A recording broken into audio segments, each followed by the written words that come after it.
Hello दोस्तों, welcome back again.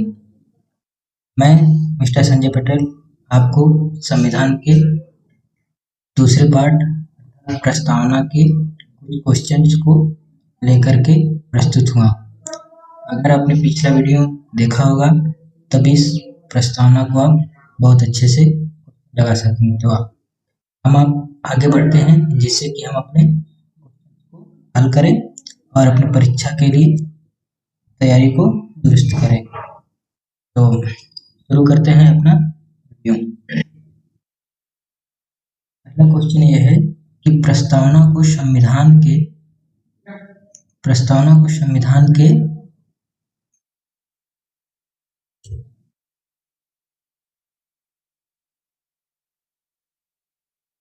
Change कर लेता हूँ। प्रस्तावना को संविधान सभा में सर्वप्रथम किसने और कब रखा? हमने पिछले वीडियो में देखा था कि संविधान सभा में प्रस्तावना को पंडित जवाहरलाल नेहरू ने 13 दिसंबर 1946 को रखा था। ये क्वेश्चन हूबहू ऐसे ही पूछता है कि संविधान सभा में प्रस्तावना को किस कब और कौन रखे थे? पंडित जवाहरलाल नेहरू 13 दिसंबर 1946। दूसरा क्वेश्चन ये है, संविधान के मूल ढांचे उद्देश्य में निहित क्या है? संविधान के मूल ढांचे में प्रस्तावना में उल्लिखित उद्देश्य निहित है। यह संविधान का के बाद 42वां संविधान संशोधन कब किया गया? तो 42वां संविधान संशोधन 1973 में गया था। 42वें संविधान संशोधन द्वारा कौन से शब्द प्रस्तावना में जोड़े गए थे? तो संविधान में प्रस्तावना में समाजवाद, पंथ निरपेक्ष तथा अखंडता शब्द जोड़े गए। ये 3 शब्द जोड़े गए। क्वेश्चन जो पूछता है कि संविधान में कितने शब्द जोड़े गए थे, तो हमको याद करना है 3 शब्द जोड़े गए हैं। और अगला क्वेश्चन है कि प्रस्तावना उद्देशिका के मुख्य उद्देश्य क्या है? प्रस्तावना या उद्देशिका के मुख्य उद्देश्य क्या है? तो हमारे पास 3 उद्देश्य है। उद्देशिका संविधान के प्राधिकार के स्रोत को बताती है। प्राधिकार के स्रोत अर्थात जनता। दूसरा, प्रस्तावना यह बताती है कि संविधान में कौन कौन से उद्देश्य संबंधित है, जैसे मूल अधिकार, नीति निर्देशक तत्व, कर्तव्य इत्यादि। उद्देशिका यह भी बताती है कि संविधान किन उद्देश्यों को प्राप्त करना चाहता है, जैसे अपने नागरिकों की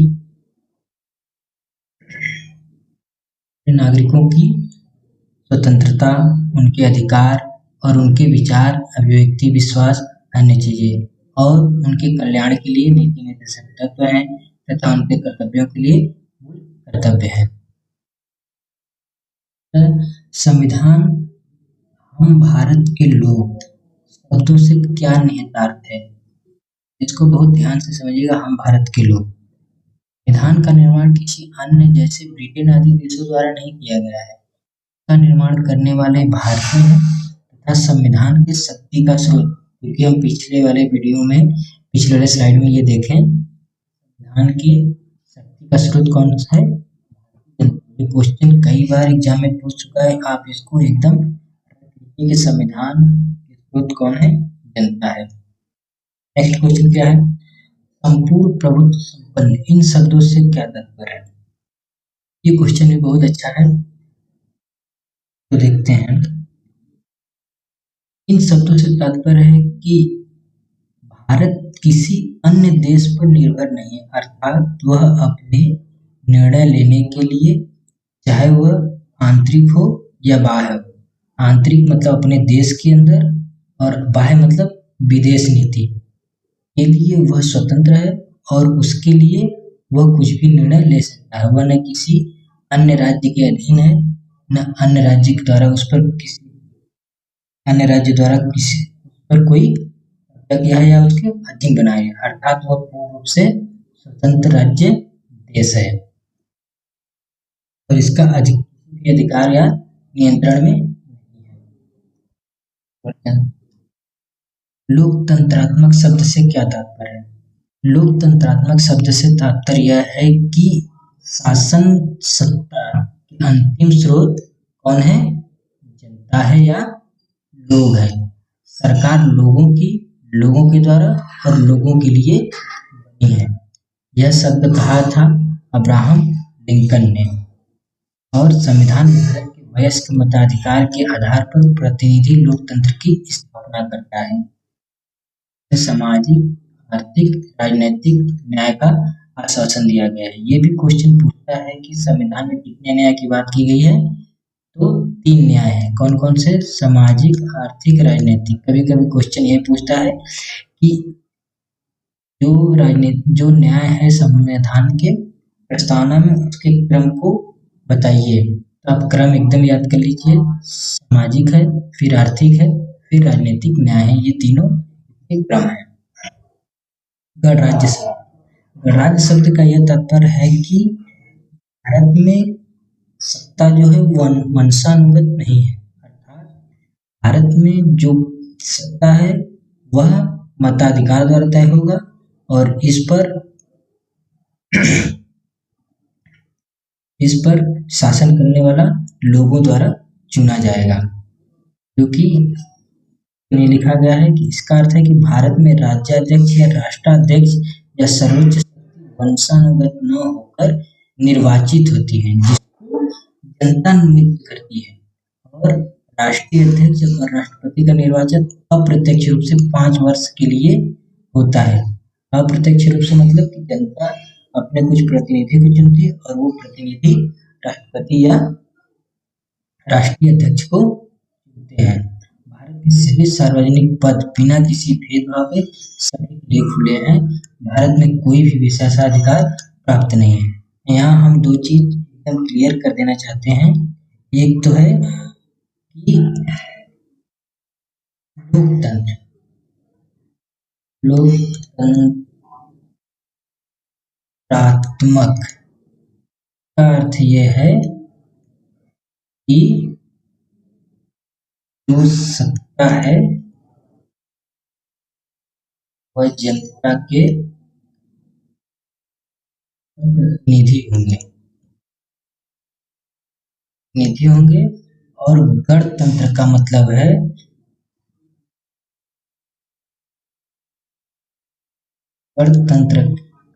है कि सत्ता जो है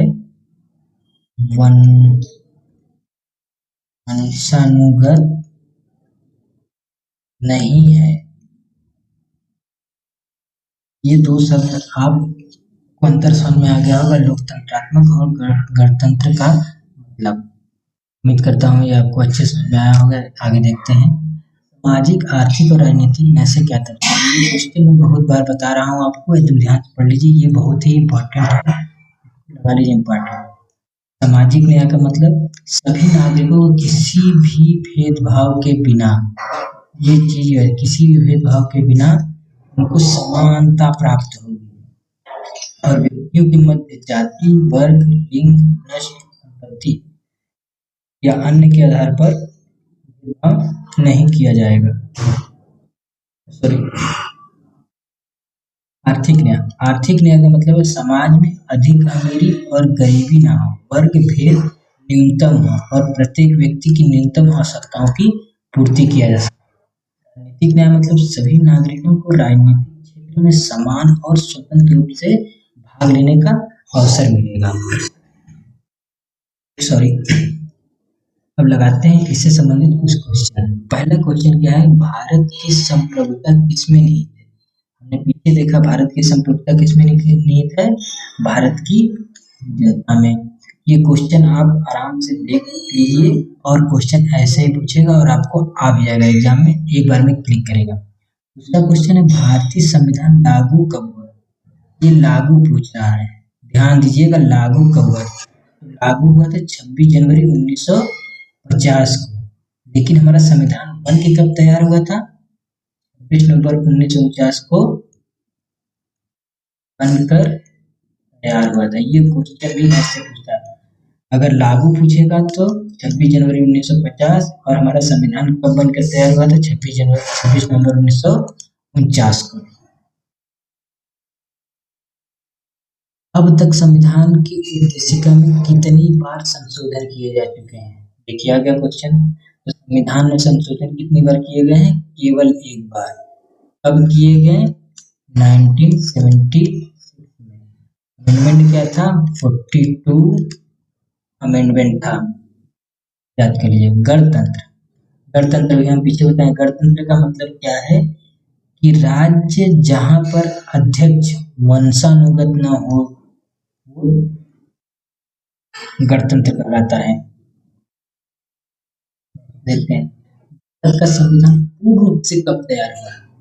देखिए पूर्ण रूप से तैयार, अभी एक क्वेश्चन पूछा था लागू, और ये पूछ रहा पूर्ण रूप से तैयार कब हुआ? क्या 26 जनवरी 1950 को? नहीं, ये लागू हुआ था 26 नवंबर 1949 को। हाँ, 11 फरवरी 1948 को? नहीं, इनमें से कोई नहीं। तो कौन सा है?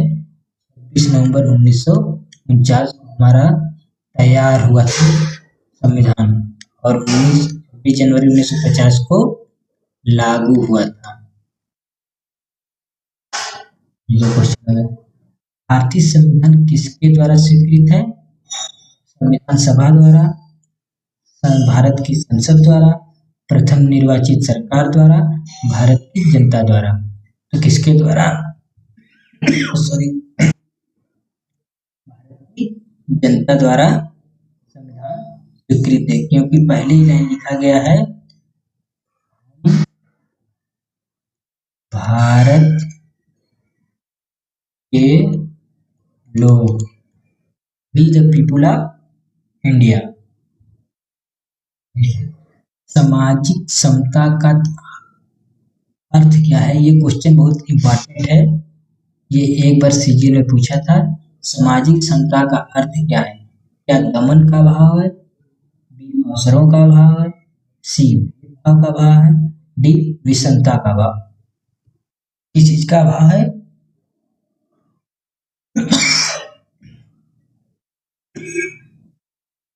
भेदभाव का इसमें अभाव है, अर्थात समाज में सबको समान अवसर दिया गया है।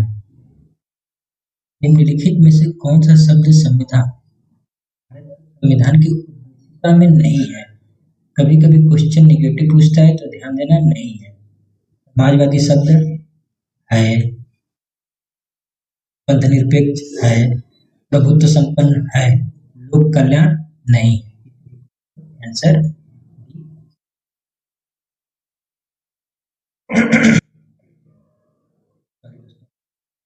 कुछ खराब हो गया है। इस संविधान के किस भाग में स्पष्ट रूप से घोषणा की गई है कि भारत एक धर्मनिरपेक्ष राज्य है?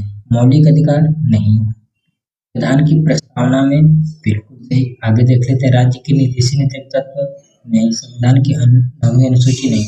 तो भारतीय संविधान की प्रस्तावना में यह कहा गया है कि भारत एक धर्मनिरपेक्ष या पंथनिरपेक्ष राज्य है। नेक्स्ट, भारतीय संविधान की प्रस्तावना में आदर्शों एवं उद्देश्यों की रूपरेखा दी गई, उनकी आगे व्याख्या की गई है। इसमें की गई व्याख्या मूल अधिकारों के अध्याय में, बी राज्य की नीति निर्देशक सिद्धांतों के अध्याय में, सी मूल अधिकार, राज्य के नीति निर्देशक सिद्धांत एवं मूल कर्तव्यों में, डी संविधान के पाठ में। तो किसमें की गई है? संविधान के मूल अधिकार, राजनीति से निर्धारित तत्व और सिद्धांतों और मूल कर्तव्यों में उनके आदर्शों उद्देश्यों को दर्शाया गया है। आगे, संविधान के किस संशोधन द्वारा प्रस्तावना में दो शब्द समाजवादी और धर्मनिरपेक्ष शब्द जोड़े गए? देखिए क्वेश्चन हमेशा घुमा फिरा के वही पूछ रहा है जो पिछले वीडियो में हमने देखा था। कौन सा वो नंबर था? क्या 28वें संशोधन द्वारा? नहीं। 40वें संशोधन द्वारा? नहीं। 42वें संशोधन द्वारा? हाँ, 42वें संशोधन द्वारा संविधान में शब्द जोड़े गए थे। कब हुआ था? 1926 में। ये हमको अब याद होना चाहिए कि संविधान में एक बार संशोधन, कौन सा संशोधन? 42 अमेंडमेंट था, और वो भी 1970 द्वारा। 42वें संविधान संशोधन द्वारा प्रस्तावना में निम्नलिखित में से कौन से शब्द जोड़े गए थे? राजनीतिक, लोकतंत्रात्मक, समाजवाद, न्याय। तो राजनीतिक तो न्याय है, लोकतंत्रात्मक राज्य बनाना है तो समाजवाद शब्द को जोड़ा गया। 3 शब्द जोड़े गए थे, कौन कौन से? पंथ निरपेक्ष, या धर्मनिरपेक्ष, एक ही बात है। दूसरा समाजवाद दिया ही है। तीसरा अखंडता, शब्द जोड़े गए। भारतीय संविधान की प्रस्तावना के अनुसार भारत के शासन की सर्वोच्च सत्ता किसमें निहित है? हमने अभी पीछे बताया आप लोग को, सर्वोच्च सत्ता किसमें निहित है? जनता में। ये आप लोग को एकदम याद हो गया होगा कि भारतीय संविधान की सर्वोच्च सत्ता किसमें निहित है? जनता में निहित है। धर्मनिरपेक्ष शब्द भारत के संविधान की अर्थात प्रस्ताव का एक भाग है, बाद में कहा गया था। 44वें संशोधन के बाद नहीं, 73वें संशोधन के बाद नहीं, कार्यान्वयन की तिथि से नहीं, 42वें संशोधन के बाद निरपेक्ष शब्द प्रस्तावना का एक भाग बना। 42वां संशोधन कब? 1970। ये तो आप लोग को एकदम नहीं होगा। कल्याणकारी राज्य की उद्देश्य क्या है? सभी वर्गों का अधिकतम कल्याण सुनिश्चित करना, या कमजोर वर्गों के कल्याण का प्रबंधन करना, या सभी नागरिकों को स्वास्थ्य सुविधा प्रदान करना, या उपयुक्त में से कोई नहीं। देखिए, कल्याणकारी राज्य का उद्देश्य क्या है कि कमजोर वर्गों के कल्याण का प्रबंध करना है। कल्याण का, उनका अधिक से अधिक कल्याण हो सके। भारत एक धर्मनिरपेक्ष राष्ट्र है, इसका अर्थात यह है, क्या यह है? यह धर्म विरोधी नागरिकों का समर्थन करेगा। बी, यह किसी धर्म का समर्थन नहीं करेगा। सी, यह अल्पसंख्यक समुदाय के धर्म का समर्थन करेगा। या डी, यह बहुसंख्यक समुदाय के धर्म का समर्थन करेगा। नहीं, भारतीय संविधान में यह कहा गया धर्मनिरपेक्ष का अर्थ है कि यह किसी भी निश्चित धर्म का समर्थन नहीं करेगा। भारत एक बहुसंख्यक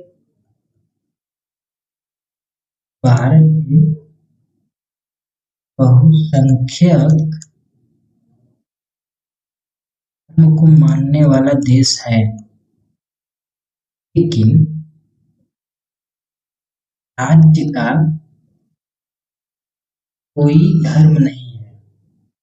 ये चीज आप जान लीजिए, राज्य का कोई धर्म नहीं है, लेकिन ये सभी धर्मों को समान संरक्षण देगा, उनको मानने के लिए, उनके उपासना के लिए और उनकी पूजा करने के लिए। भारतीय संविधान के किस भाग को संविधान की कुंजी कहा गया है? क्या नीति निर्देशक तत्व को? बी, मौलिक कर्तव्य को? सी, प्रस्तावना को? डी, मौलिक अधिकार को कहा गया है? प्रस्तावना को संविधान की कुंजी कहा गया है। मेरी बातों को अगर आप ध्यान से सुन रहे होंगे तो आपको ऐसे ही याद हो जाएगा। दोस्तों, भारतीय संविधान की प्रस्तावना की भाषा किस देश से ली गई? ये क्वेश्चन बहुत ही इंपॉर्टेंट है। अमेरिका से, कनाडा से, ऑस्ट्रेलिया से, आयरलैंड से। तो कहाँ से ली गई है? ऑस्ट्रेलिया से ली गई है। निम्नलिखित में से कौन सा कथन है?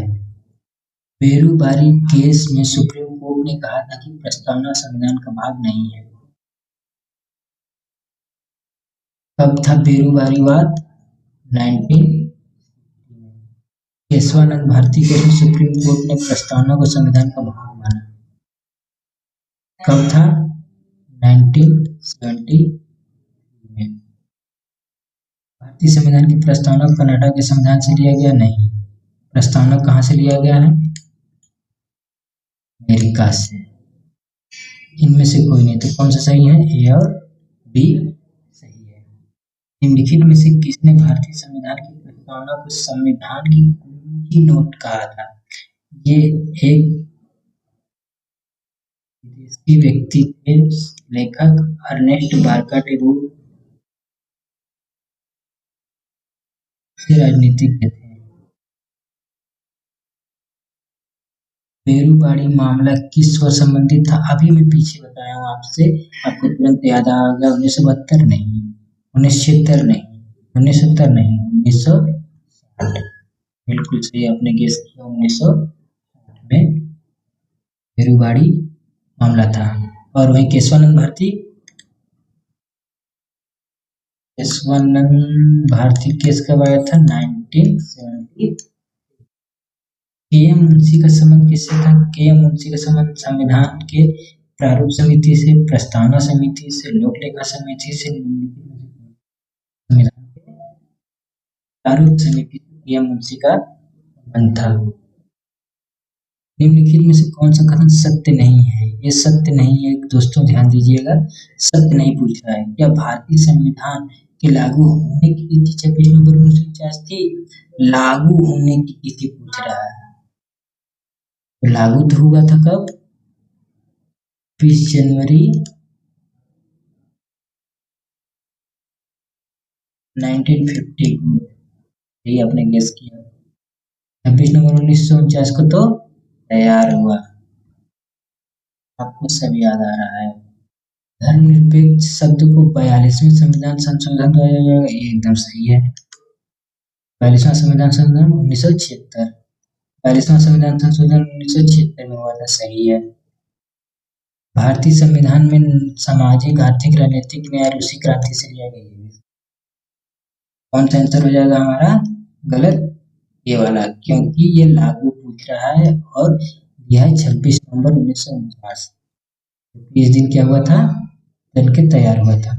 निम्नलिखित में से वे दो शब्द कौन से हैं जिनका समावेश संविधान के 42वें संशोधन द्वारा हुआ? धर्मनिरपेक्ष लोकतंत्रात्मक नहीं, प्रभुत्व संपन्न लोकतांत्रिक नहीं, समाजवादी धर्मनिरपेक्ष। समाजवादी और धर्मनिरपेक्ष शब्द को जोड़ा गया। धर्मनिरपेक्ष और गणतंत्र, गणतंत्र पहले से था। आंसर हो जाएगा सी। थैंक्स फॉर दोस्तों, प्लीज लाइक कीजिए, सब्सक्राइब कीजिए एंड शेयर कीजिए। और कोई भी प्रकार का क्वेरी हो तो प्लीज कमेंट कीजिए और देखते रहिए, स्वस्थ रहिए। थैंक यू, बाय बाय, फिर मिलते हैं।